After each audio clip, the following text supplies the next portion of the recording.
Welcome to Twisted Remedies. I'm your host, Justin Kucher, and this is a podcast about the benefits of jiu-jitsu and other non-traditional remedies in trauma recovery. And welcome back to Twisted Remedies podcast. My guest today is Dr. Nicole Sawyer, who is a licensed clinical psychologist since 2007. She's a contract instructor for NAMI, which is National Alliance on Mental Illness.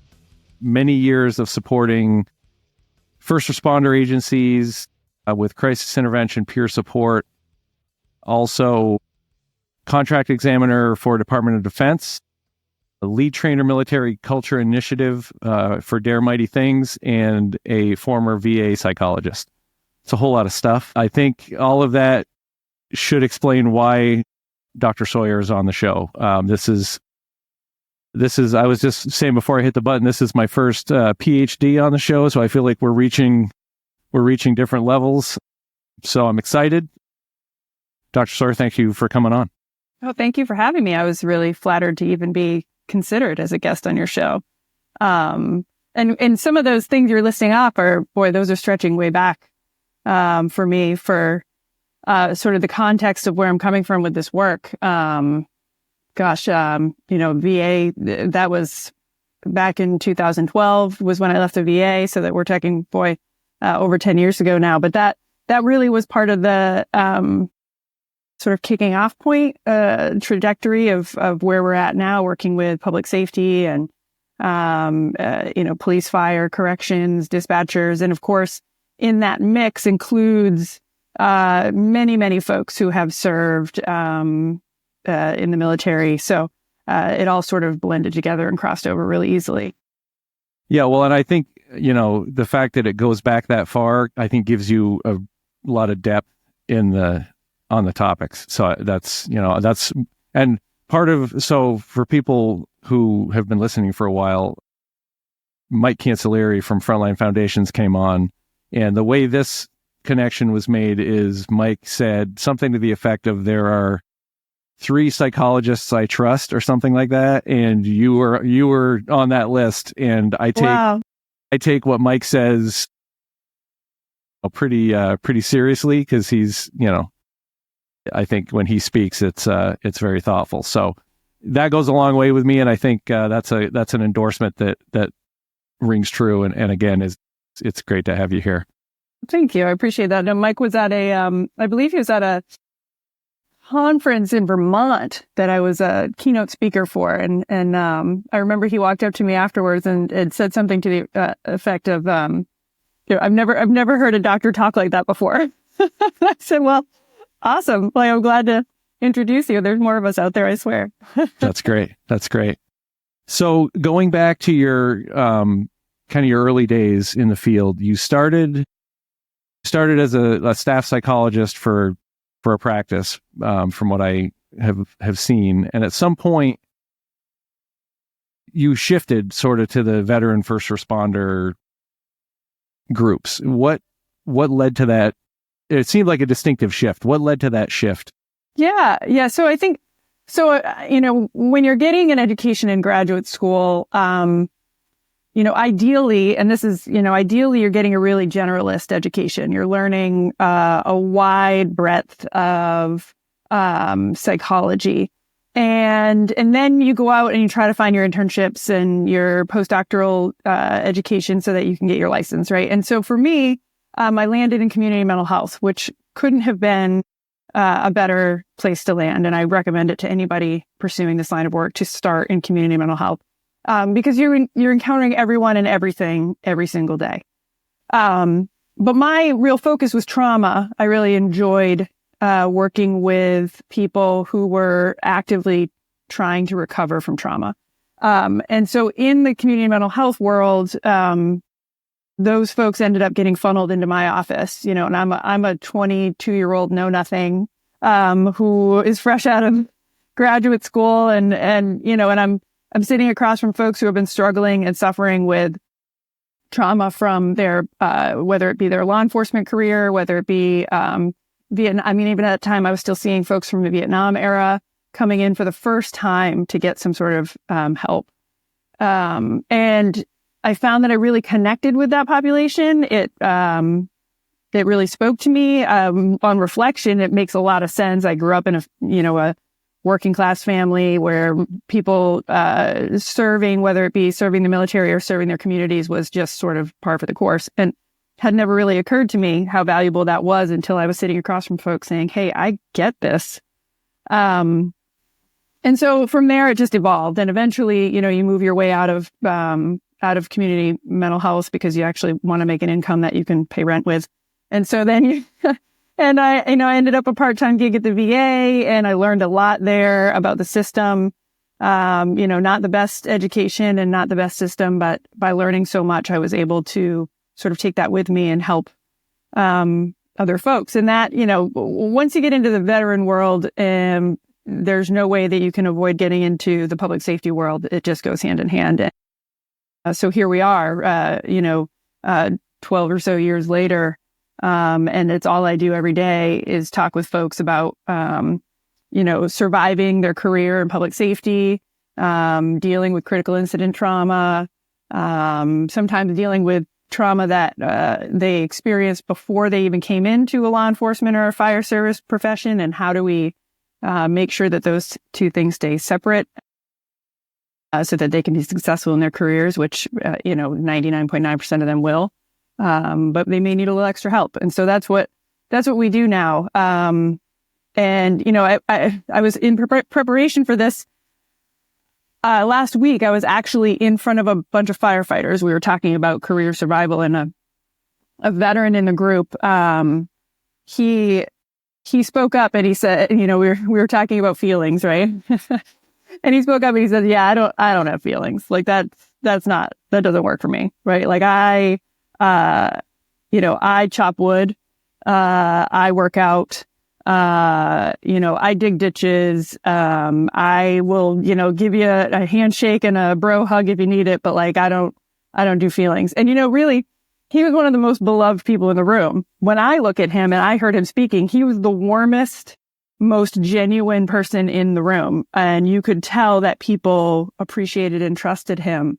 But he didn't recognize that the way he presents actually invokes feelings in everyone else. Really right. Positive, encouraging, and supportive feelings. But it was one of those great moments. And I immediately thought of this podcast coming up because what he was identifying was that, he'd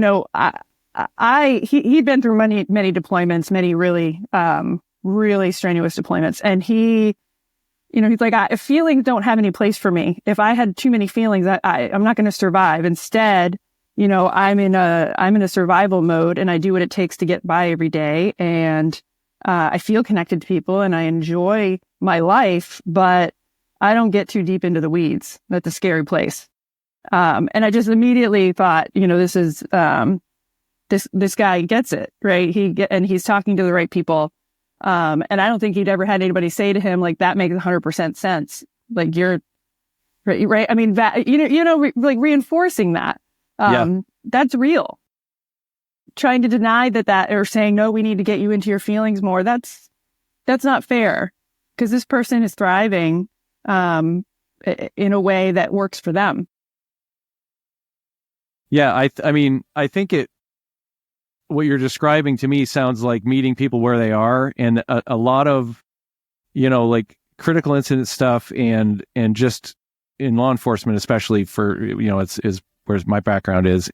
A lot of the early days, first of all, there was nothing for years. And then we started doing that kind of thing, but it typically started with, let's sit in a circle and talk about our feelings. And the fastest way to lose a room full of cops and firefighters is to open with that, and then force people to. I remember we were debriefing like a pretty heinous homicide that we had. We had all the investigators in there, and one of a good friend of mine, as the debrief is going on, he's like, this is going to make things worse for me. I'm going to go. You guys enjoy this. This is not for me. And the look of shock on the person's face who was running it was pretty telling. But like everybody, I think this illustrates that everybody has to find their own way to recovery. whatever that looks 100%. like. Yeah. And I think what this individual too was really highlighting is that he, much like a lot of the folks in the room, but for different reasons, at this point in their careers, your body moves into like a survival state, right? When you are encountering trauma after trauma, when you, when you're saturated in trauma, and that's really the nature of your job, physiologically, your body starts making changes to keep you alive. One of the things that is really important for people to recognize is that our brains are not, the evolution in our brains has been minimal. Our brains, especially deep down, right? When we talk about that reptilian part of the brain where the amygdala lives and the hippocampus and hypothalamus and all that stuff, is the same today, right now, as it was millennia and millennia ago when we were just getting up on 2 feet. And it's the same as the squirrel that, skitters across the road in front of your car. And it's the same as your dog, right? It's all the same. It's survival based. And when you're experiencing repeated trauma, your brain starts to sort of hunker down in that space, because that space is what keeps us alive. And feelings is sort of a luxury of a person where survival is guaranteed. We didn't survive this long as a species because we were, capable of walking outside of our cave and appreciating the beauty of the sunrise, and that somehow fulfilled us, right? No, we walked out of our cave, looked both ways, said, great, there's no saber-toothed tiger today. Awesome. We might be able to go get fresh water, right? Like that, right. And our brain doesn't know that every time we respond to a trauma out in the community, that isn't our trauma. Or our frontal lobe tells us, hey, stay in your lane, like not your emergency. Our frontal lobe can tell us that, but that little amygdala is being lit off for every single trauma we're encountering as if it's ours. And so that physiological response, we can't do anything about. We have a lot of really great human resources that help us, determine whether or not it's something we need to apply ourselves to in a survival state. But that happens second. First, we have that amygdala response. And so this individual, I feel like, was kind of identifying, like, listen, I've been in a survival state for like 30 years now. This is how it works for me. And for folks who are, enduring really rigorous long-term public safety careers, they too can end up in that survival state. And we have all kinds of symptoms that sort of evolve, right? The high blood pressure and the metabolism issues that we have and the sleep disorders and all the things. I mean, we can just go tick down the list of things that, folks after a 30-year career are experiencing. And so much of that is rooted in that deep sort of primitive part of our brain.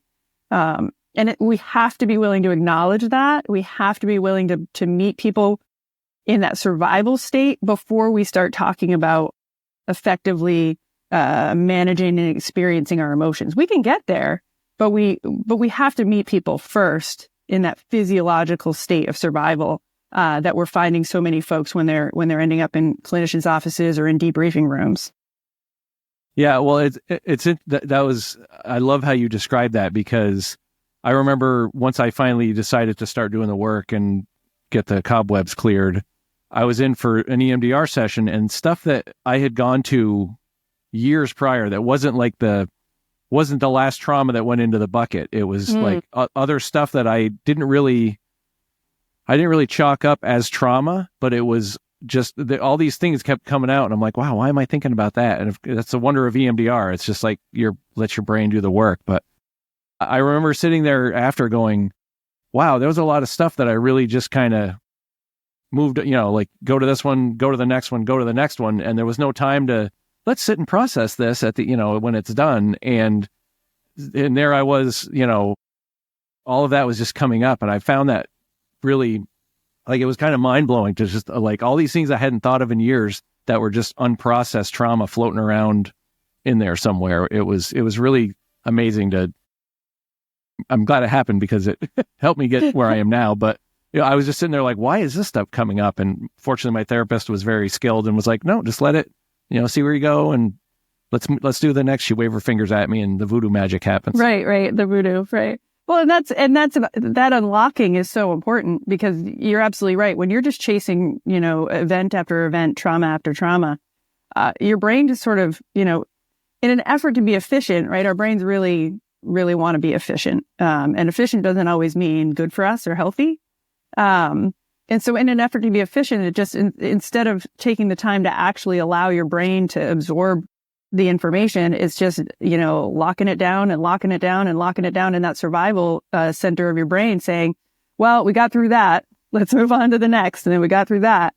And you're absolutely right. Treatments like EMDR really do wonders to help unlock that part, that trunk that's full of all of these experiences that you didn't even realize were having a physiological impact on you, let alone an emotional impact.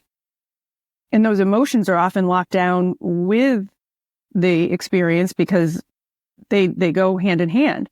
But we also can't just lock down some emotions, right? And that's where we start to experience that numbness and that detachment, right? Once our brain starts sort of, in an effort to be efficient, start locking down our emotional experiences of things, we lose access to lots of the entire continuum of emotion. One of the things that I talk about with folks is that when you try to suppress your anger, or you try to suppress your frustration, because, everybody, am I allowed to swear on here? Yeah. Okay. So everybody calls you an asshole every time you sort of, pipe up about something and you start trying to suppress those emotions. Well, everything else comes with it. So joy and pleasure and connection with people gets suppressed as well. And so you end up feeling numb and detached.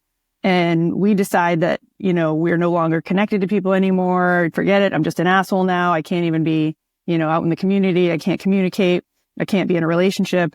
And really that all goes back to that effort of our brain to try to be efficient in managing all of the feelings and all of the experiences that are locked down. And physically, right? Physically, we is a place that we can start to release these things. We have to understand the population that we're talking about are not people, for the most part, who were raised in environments where, crying it out was an option. Right. And it still is, as much as we've sort of, come a long way in terms of how we raise boys in particular and acknowledge, emotions, and that has evolved. But it's still a rare situation where somebody's, cheering on their 6-year-old and, come on, Johnny, give a good cry and you'll feel better, right? That's not, it's still a rare situation. And that, not learning that skill at a really young age, and it is a skill, and it's a skill that has to be honed, because if you don't learn how to have sadness, and so you don't learn to trust your sadness and know that it will come, it will run its course, and it will end. If we don't learn that, well, when those feelings pop up, the easiest thing to do is to just turn it into irritability and anger, because that's familiar. And then we stuff that down, right? Because that makes us an asshole. And so very quickly, numbness and detachment and stoicism, which here in New England is celebrated, right? As a way of being, right? And that just becomes the MO. And then you put a person with that sort of mindset in a situation that is going to expect you to survive horrendous things over and over again for 30 years. Yeah, we're going to be pretty locked up by the end. Well, and I think aside from all the stuff that this group we're talking about brings to the table before they even get there, the culture of law enforcement, veteran, military, firefighter, all these cultures are not really set up for, let's be vulnerable. Like, so it's we're certainly not. Right? It's even if you come to it with those skills, they're not. That's hard to navigate and apply, operate the way you need to operate while, there's a lot to, all of this. I wish, that's part of the reason I think this conversation is important. All of this stuff that you have said so far, I wish when I got out of or in the police academy, somebody had really been like, this is what you can expect. This is how to make it 24 years without, all this other stuff kind of becoming an issue. And it's that I love kind of how you've set all that up so far. No, you're absolutely right. And I think, again, going back to, just recently having conversations with folks, and I spend a lot of time presenting to groups, whether they be firefighters or police officers or corrections officers or sometimes administrators, right? So sometimes there are chief officers in the room or, and, one of the things that comes up frequently is, to your point, this concept of, some of the people coming into the job now have a little bit more access to those feelings, but then what? The conversation is like, yeah, but where's the line? Now, we need people who are capable of absorbing a lot of shit and getting back out there and still doing the job. We have to have people who are capable of that. That's just the nature of the biz. But we also recognize that if we don't provide sort of emotional outlets, build in expectations for surviving this career mentally and physically, then, we're doing everyone a disservice and we're all going to end up like the sergeant that we all tried not to end up like. And, so where's the line with, how emotive, how touchy-feely, how warm and fuzzy do we need to be? And how careful do we have to be about not crossing that line into legitimately having people in this line of work that shouldn't be here? Right. Because that is right. I mean, it is a fact. Not everyone can do this job. And that's a true statement. And I think, we don't know what that line is yet. I mean, what does that look like? I don't know. I don't have the answer. Well, I think it's a sliding scale too. I think that line is different for, like, some people are more geared toward working with kids. Some people are more geared toward, working other aspects of the job, at least. And again, I'm speaking from a law enforcement because that's what I know. But there's a gap where everybody fits into this gap, and one person may be over here more, one person may be over here more, but they're still within that window, and figuring out what that window looks like is the hard part. It is. It's tough. And I think it's particularly challenging right now. We're in a huge transition phase. A lot of the folks who are leading organizations right now came up still underneath the suck it up buttercup concept, right? But they've watched change occur over the course of their career. And now they're leading organizations and trying to figure out, how do I lead an organization in a way that wasn't modeled for me? And now eventually the folks coming in, who are coming in today, like at this moment where, critical incident stress debriefings are the norm, mental health and wellness checks per year and consultations with mental health professionals are free and supported by the department, and, all kinds of things that are just available now. Those folks will be leaders in the next 20 years. And then what, right? Then I think maybe we'll have a better picture. But right now we're still in that transition period of culture versus incoming employees versus outgoing administrators, and just trying to find that balance is particularly challenging. Yeah. So I think this segues nicely into you testified in front of the U.S. House of Representatives in 2012 about. I read the whole transcript, by the way. I was going to say, you dug that up, right? It was fascinating. But you talk about in there, and I think you were talking about veterans because it was all related to VA. But I think it translates into first responders as well. You talked about there's a couple of things I want to unpack from that. One, you talked about the fear that comes from trying to get somebody to discuss these things and go to treatment because they're admitting some failure. And on top of that, I think there's a trust piece that is huge. One of my previous guests was a former New York firefighter, and he talked about he would go in to talk to the person provided, and he would meet with them, and it would take some time to build trust. And they were on a rotating thing, so by the time he built up trust, that person transfers out. Yep. And I think the VA probably operates somewhat similarly. And that person would leave and then he had to start over with somebody else, which, they have a file in front of them, but he's now talking to a stranger and has to rebuild that trust with a new person. And I think I'm curious if you could just talk about how all of that, how you see a way through that. A way through that. That's $1 million question. What's the magic answer? Ta-da!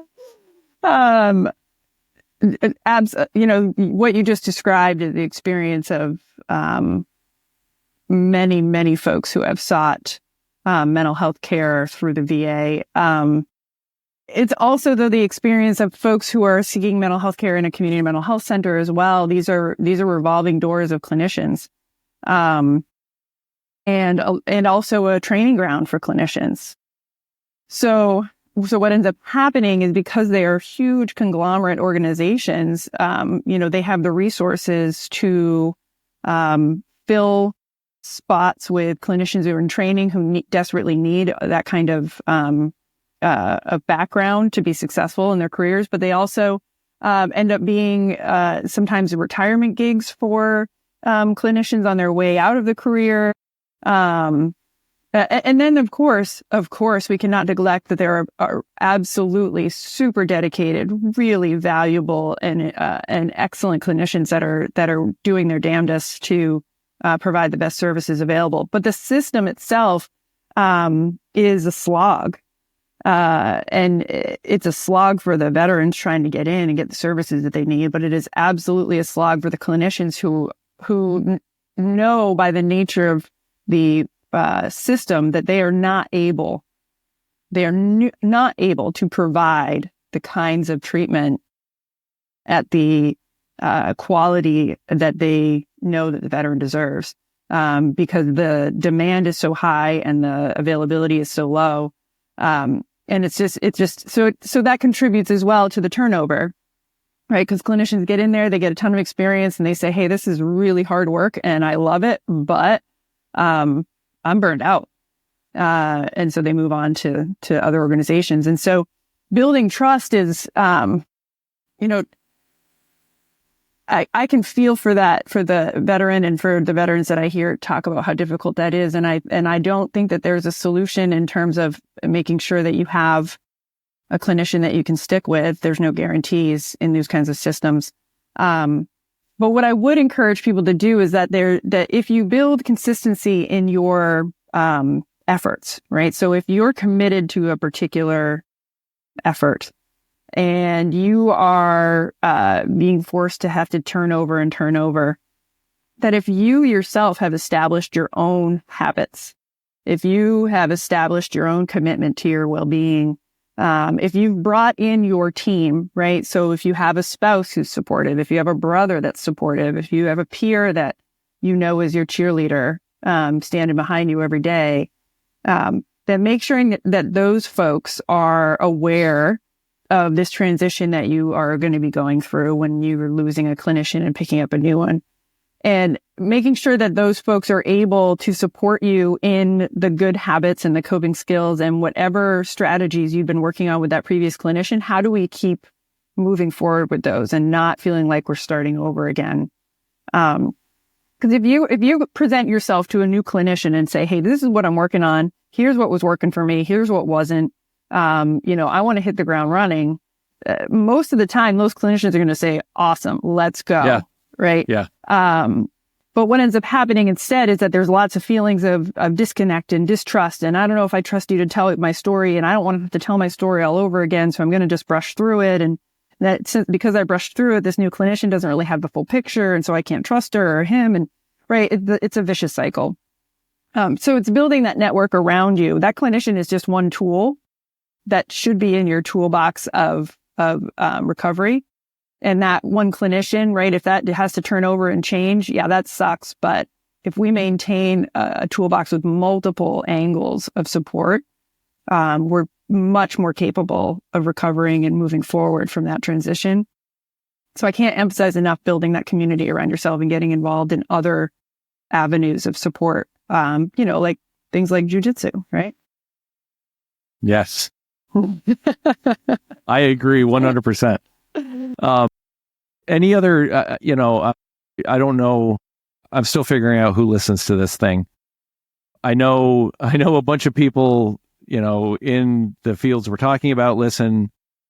I don't know if there's other therapists that listen, or, I'm hoping there's eventually a wide variety, but are there any, I hate to say tricks of the trade because that sounds incredibly cliche and minimizing, but are there any things that you have found, especially working with veterans and first responders, that help kind of get over that trust hurdle and that stigma hurdle and just can really get things moving in the right direction, like faster than, all of the tell me about your feeling, like all of those kind of things. Right. Well, so I can tell you what I say, because I do a lot of work helping to train clinicians as well to be sort of better attuned to the population. And I think one of the things that I focus on the most is showing up. This is a population that you can't just hang a shingle outside of your door and say, hey, I work with cops and firefighters and military veterans, come see me. You have to show up. You have to get involved in organizations. You have to show up at meetings. You have to attend trainings. You have to be where they are. And FaceTime makes a huge difference. And so, there are lots of organizations out there that run, charity events, and lots of organizations that have, whether it's a 5K run or you're attending a training and just sitting in the audience, but you're introducing yourself to other audience members, right? Those are the moments. Because when you show up, it shows a level of investment in the population. One of the things, and I know that the veteran community can certainly relate to this, when you're the hot topic in the media, or when your needs are the hot topic, everybody and their brother wants to jump on the money gravy train and come up with some app or some website or something that you sign up for and it's going to solve all your problems, right? Yep. And, and that whipped through the veteran community in the last decade or so, and it's really creeping into the first responder community now too. And I'm not to say this, there isn't value in some of these, things that have popped up. I don't, I certainly can't pass judgment on those. But what I do know is that, it makes people very suspicious, right? So when a person does say, hey, I do that kind of work, the initial, reaction is, oh, really? Why? Now, first of all, I just want to clarify that this is not a particularly lucrative job doing this work, but it is lucrative in purpose and meaning and passion. But what happens though is that people start to wonder, like, are you doing this because this is the hot topic right now and like it's the cool thing to do, or are you phoning actually it in? Yeah, and that's a very reasonable suspicion. So that's why I say to clinicians is that you have to show up, you have to be present, you have to take time out of your day that is not money making time. And you have to attend these events. You have to connect with other people. You've got to join the listservs, and you have to, because when you do that, then people's suspicions of you go way down, and they start to actually open their ears up and are willing to listen to what you have to say. But it takes step one first to get past that suspicion. And the thing that I would say to veterans and first responders when it comes to this stuff is that, it's said frequently, and it's a frustrating thing to say. And I know there's truth to it, but it's frustrating nonetheless. People say you get one chance with a veteran or a first responder. If you send them to a clinician that sucks, that's it. They're never going to get help, right? And you've let them down.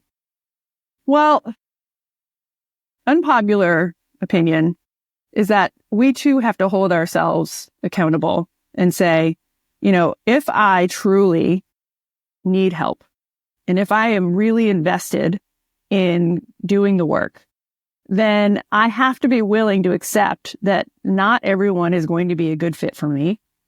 And not everybody is going to be the person that's going to help me on this journey. But there's only one way to find that out, and it's to show up.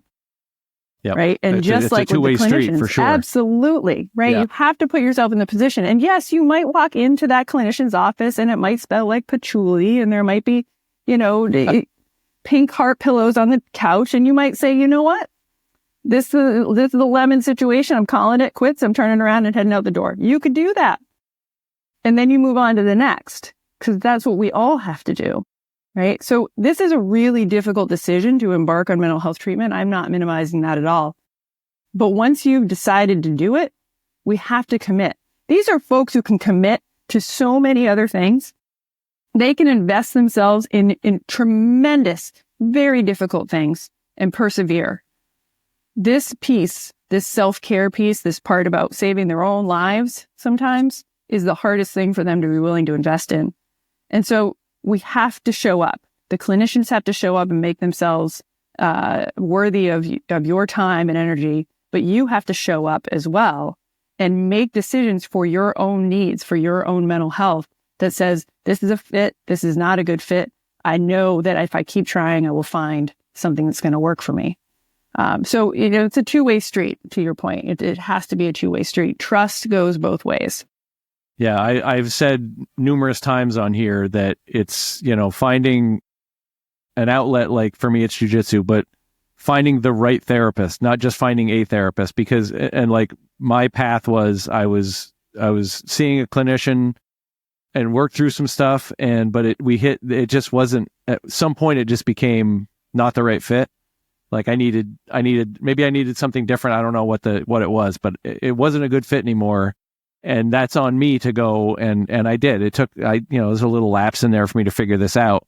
But Sure. Ultimately I was like, okay, I need to find somebody else to fill that void and keep this moving forward. And I think for me, the harder part was starting treatment in the first place. I didn't feel like it was as hard to switch and go, okay, this isn't a good fit. I need to make an adjustment. I think getting in the door, starting the process was definitely more daunting than, switching midway. Absolutely. Right. But, and that's the piece, right, about investment and commitment. When that decision has been made, I need help. You have to be willing to go to whatever length necessary to get the help you need. Right. If your buddy says, I need help, you're going to go to whatever length necessary to help him or her get what they need. We have got to be willing to flip that table around and say, if I can do it for them, I have to do it for me. And that's where this being successful in mental health treatment comes in. Because even when you find the right clinician, you're still the one having to do the work. You still have to show up every session. You still have to invest yourself in that work. They're really doing very little, but guiding you on a path that you already know how to walk, right? This is your story. But we have to, if you're going to invest, if you know you need to invest, then we've got to see it through.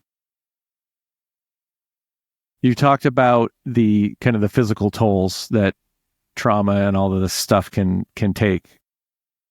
I'm curious, is there a pattern? Is there something like that presents that you've seen with first responders, veterans, that whole group? Is there I guess a trend of how that physical manifestation of trauma affects that group, or is it just vary by person? Well, I mean, it certainly varies widely by person, but there are certainly markers that are fairly common. For example, and again, a lot of this goes back to that survival mode, right, that our bodies go into. We'll see folks starting to have, headaches, sleep difficulties, and the sleep difficulties sort of evolve. It gets to a point where they are having trouble falling asleep because their brains are racing, right? We've all had those times before where we have just can't shut it down. Or that they're waking up frequently throughout the night and they're just not getting good quality sleep, right? Or even getting to the point where they just cannot fall asleep at all.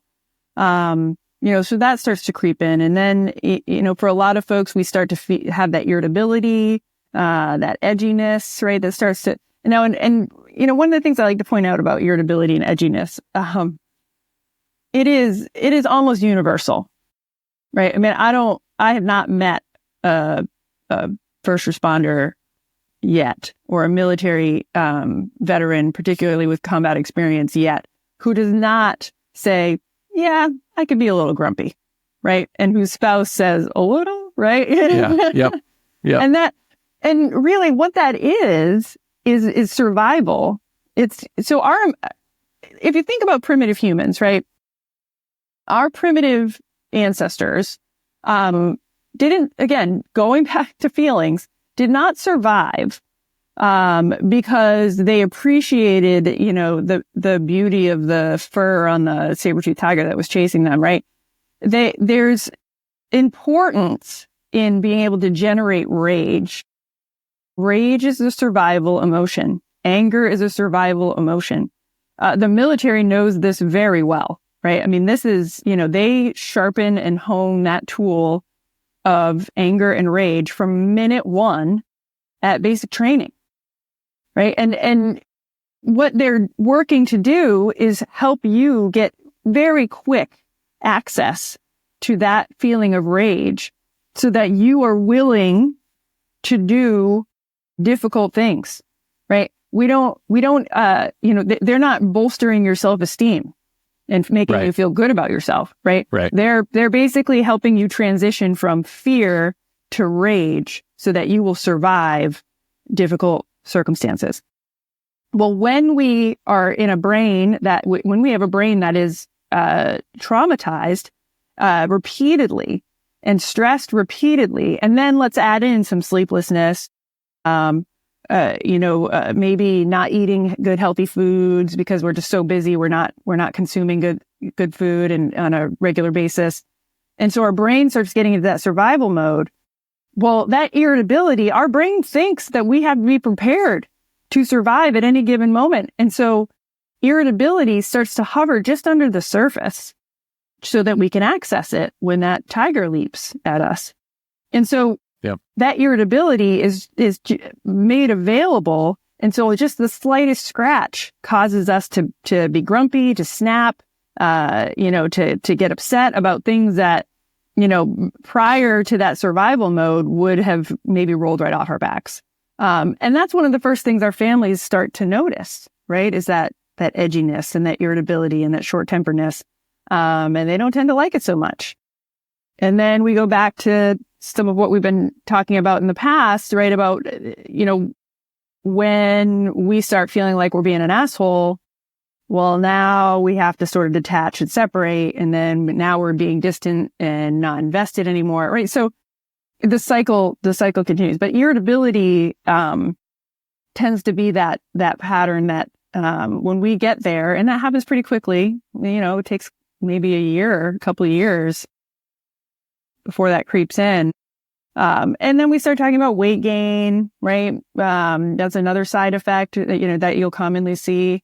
And all of these things come from, that survival state, and our bodies starting to lock down into, how do we get through each day rather than, living fully in our bodies and our minds. We live just in our bodies, just so we can survive. Yeah. It's almost like that irritability starts as a tool, like a defensive tool, and then it becomes this thing that is just there all the time. I don't know if that's accurate, but that's what it feels like. It's like I have to have this here as a protective measure, but then it just is there all the time. Oh, absolutely. Right. It's absolutely necessary. Our brains feel safer when we're capable of accessing that rage easily, right? That's a safety mechanism. Yeah. And again, that doesn't work out so well in our social expectations, right? We're supposed to be pleasant and kind and, tolerant. Right. And that, and so when that doesn't come easily, when irritability comes easily, it starts to have an impact on our relationships. Yeah. So I mentioned EMDR, which obviously was what worked for me. Is there a modality of treatment that you think is more suited for this kind of population, or is that again driven by what works best for the person? I think the first answer is it's what works best for the person, but I do think that there are some patterns with personality types. Most people who, invested in serving their country or invested in serving their communities are active people. They want to feel like they're doing something, that what they're doing has purpose and has some meaning, that they can assign value to. And so one of the reasons why modalities like EMDR, prolonged exposure, and CBT are popular in these with these populations is because they're active. You're doing something each session. There is a purpose to what you're doing. There's a build up and a plan on how the efforts evolve, and that feels really good, right? It sort of fits the mental construct of a person who wants to feel like they're contributing to an effort. Whereas sort of your traditional talk therapy, can be very effective. And some people, that is exactly what they need. They just need a place where it isn't structured and there isn't an agenda, right? Some people really thrive in that. And that's an opportunity for people to just sort of go where their minds take them. But often I could tell, and I don't do in treatment in my office anymore for any sort of long term. But I remember that I could tell the modality by if we were a couple sessions in of a talk therapy approach, somebody would finally say okay, so what are we doing? Like, when am I gonna do something? And I was like, oh, right. Okay. All right. So we want to do something.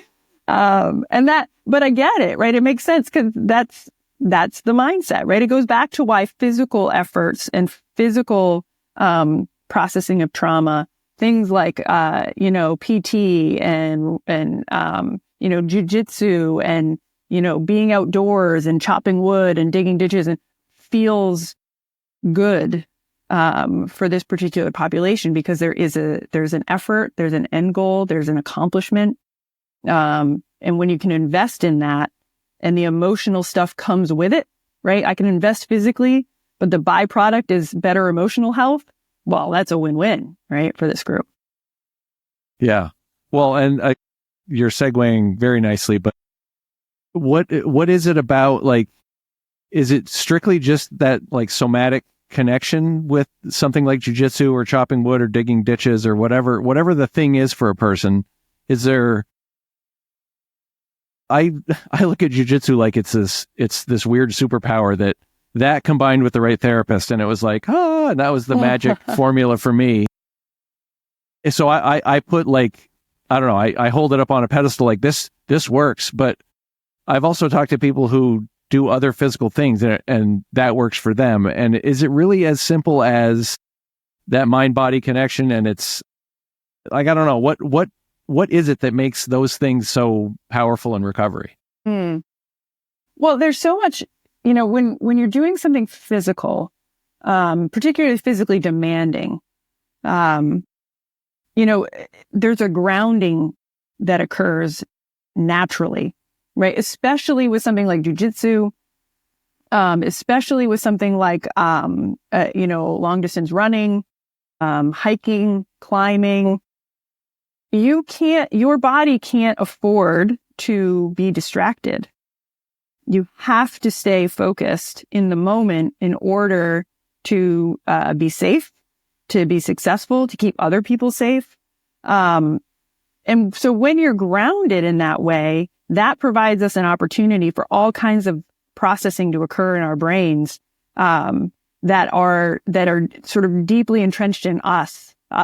Because when we're not grounded, when we're distracted, when we're thinking about other things or we're caring for other people, right, the parts of our brain that are responsible for our own emotional processing sort of gets put on the back burner. And we, this population in particular are really good at putting their needs on the back burner.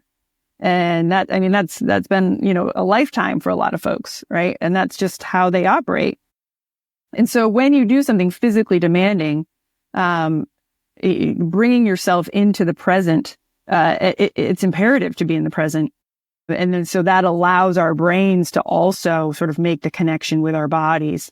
Jiu-jitsu in particular is also incredibly empowering, and it's incredibly intimate.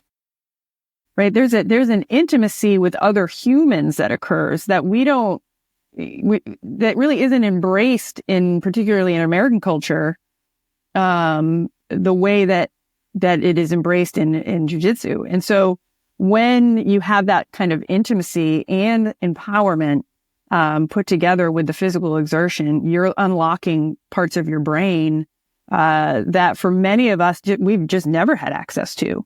Again, going back to that just wasn't how we were raised. And so that's the from a very peripheral sort of viewpoint, that's the sort of the magic of something like jiu-jitsu, is that sort of threefold, having to be in the present, the empowerment, and the intimacy that is required. It's really wonderful. Yeah, I agree. I didn't ask you this when we were on our call previously, but do you train at all? Do you have any martial arts background? I do not. No. Well, so I can talk a good gym right near you. I know it. You're absolutely right. There is, but you know what? Do you know what I don't like? The intimacy. Yeah. That is not my jam at all. That makes sense. My place is isolation. Right? So when I need my space, when I need my grounding and processing, I go out into the woods. I spend a lot of time in the mountains, and my dog is sometimes invited, but otherwise I seek out the isolation piece for my recovery. So no, jiu-jitsu would not be my jam at all. Yeah. I can respect it and appreciate it though.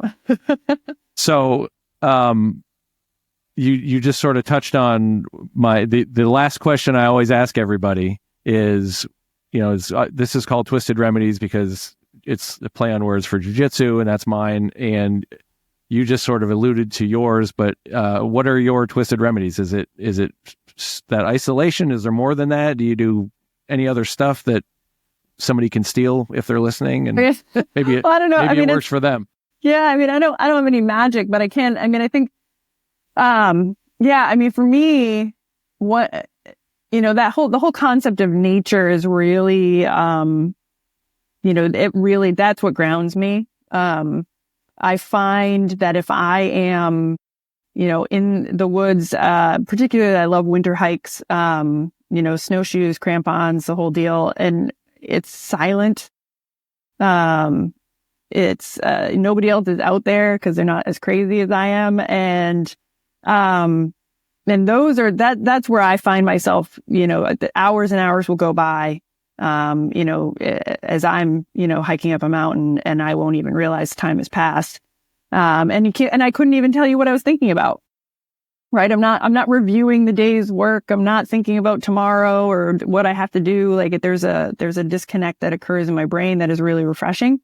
And so that's the grounding that I do. And on the periphery of that, one of the things that I do when I can't, because I can't always get out in the woods, right? I do have to make a living. Is that I spend a lot of time planning my next hike, planning a traverse, right? Multi-night, what gear I want to pack, right? How do I hack? Because I hate to spend money on gear. I just loathe spending money on gear. So how can I hack, find some sort of hack to help me, achieve my goal without having to spend money on some ridiculous piece of equipment? And, what meals am I going to bring? And, I'll detach from whatever I'm doing and sit down and pull out a map and, just start planning for something that I'm not going to be able to do for months. But that investment feels like an investment in myself in those few moments, because it's an opportunity to say, hey, I'm going to go do this for me. And it's fun to think about and plan. But one of the things I say to people all the time is that feeling trapped is the worst state of being for any human. Yep. We know what, animals do when they're trapped, right? They do one of two things. They either rage against the captor, or they huddle in a corner to die. And that trapped feeling is really death for a lot of us, either way. And so when we're feeling overwhelmed, or we're feeling like we need space, fantasizing about an exit, a different job, what you're going to do when you retire, where's your next vacation? What are you going to do at the end of the day? Are you going for a walk? Where are you going to go? Thinking about those opportunities actually provide us some respite, even if it's just for a moment in our brain, of saying, okay, I'm overwhelmed right now, but I have this moment to look forward to. When we can't connect with what comes next for us, right? Because being in the present, don't get me wrong, absolutely imperative, but we also have to recognize that our present can sometimes suck. Right. What we're sitting in right now can be terrible, and it can feel like it's never going to get better. And if we allow ourselves to get sucked into that present and not allow ourselves the opportunity to look forward and create a vision of what it's going to be like when it's different, then we're never going to take that step. And so if that's mental health treatment, or if that's just today saying, I need to go for a run after work, then so be it. But we have to allow ourselves sometimes to recognize the future in order to recover in the moment. Yeah. That's so interesting that you're the second person I've had on when I've asked about their kind of twisted remedy and what their thing is. And you're the second person who has said that you like the quiet and you like to be by yourself, because that is where the cobwebs and the dark clouds start like, that is so terrifying for me to be in that space, that when I hear people say that, I'm like, wow, what is that like? Interesting. Yeah. That's so, Yep. it's such a, like, I need stimulus, and I need something keeping me occupied, or like, all the whatever shows up, and it's just a fascinating thing to hear. Yeah. Well, and that talks about the breadth of coping, right? Nobody is exactly the same. Yeah. And what you just pointed out is so important for us to actually respect and appreciate what is truly, reflective of our needs and not what we think we're supposed to do. Right. Right. Yeah. You hear so many times people saying things like, I probably should have had fun, when I was out with the guys the other night, but I just didn't, and I should have, so there's something wrong with me. And it's like, well, what do you mean should have, right? Like, if you either were or you weren't having a good time, and it's okay let's sit with maybe what was going on for you that was distracting you or not allowing you to be present, or whatever it was that was missing. But when we start applying, what other people think we're supposed to feel, right? Yeah. Then again, we trap ourselves, right? We're just building walls around ourselves rather than opening ourselves up to opportunities for real growth. And that, but again, we go back to a group of people who, exist in a community, right? When you serve, you exist in a community. When you are a police officer, you exist in a community, firefighters, community. We start to compare ourselves to others, and we start to think that there's something wrong with us if we don't connect with what someone else, sitting across from us at the kitchen table it connects with. And that gets to be a really dangerous space, particularly when we're trying to recover from trauma, right? Comparing our recovery or lack thereof to, what we interpret to be not even affected in the person across from us, or their rapid recovery. That's when we get stuck. We trap ourselves in a space, and then people aren't willing to get help. And it just is a vicious cycle. Well, I think that's the key to that stigma, is you have to unlock that cultural piece that each like the firefighters have their own culture, the EMS has their own culture, cops have their own culture. Until you can kind of crack the code on each one of those, that stigma is just going to, I think, feed itself. At least that's what I saw. And I think it's gotten better over the years as more conversations are had, and people, like yourself, start kind of working with us, with that group. But it's, that culture is a big piece of it for sure. Absolutely. The culture is a huge piece of it. And I think, there have been shifts. I've certainly, in over a decade or so that I've been just sitting with this population, I've definitely seen the shift, right? But there's still work to be done. And, so many other factors that we have to, start working into our cultural perspective. But at the same time, making space for tradition and making space for, the things that make the culture unique, right? So we're not throwing the baby out with the bathwater here, right? We're saying, change needs to happen, but there are also some really wonderful and amazing things about these cultures that we want to make sure gets preserved. Absolutely. So when you talk about cultural change, right, sometimes you see the eyes get big and go, oh, they're going to tell us that we can't, and I say, no, that's not what we're talking about here, right? We're just talking about making sure that we're staying with the times, we're staying with the expectations and needs of the members that are becoming police officers and firefighters, and so on, and what at the same time inviting them into the culture to make their own impact rather than forcing square pegs and round holes. Yeah. Awesome. Well said. Dr. Sawyer, as somebody who is somewhere in recovery, I'm not sure if it's the front end, the back end, or the middle somewhere, but as somebody who's working their way in, through recovery, and a veteran and a first responder, I can't thank you enough. Aside from coming on the show, the work you do is important, and you clearly are passionate about it, and I'm going to speak for the groups that I can claim and say, for everyone, thank you for what you do and all the important work that you've done over the years. Oh, thank you for having me. It's just always so awesome to be invited to have an opportunity to have these kinds of casual conversations, and really, thank you for what you're doing, because, every person that has an opportunity to feel like somebody else out there is talking about it and getting it, right? That's another step in the right direction. And I can't appreciate that enough. So thank you. Thank you for including me. Anytime. Alrighty. Thank you again.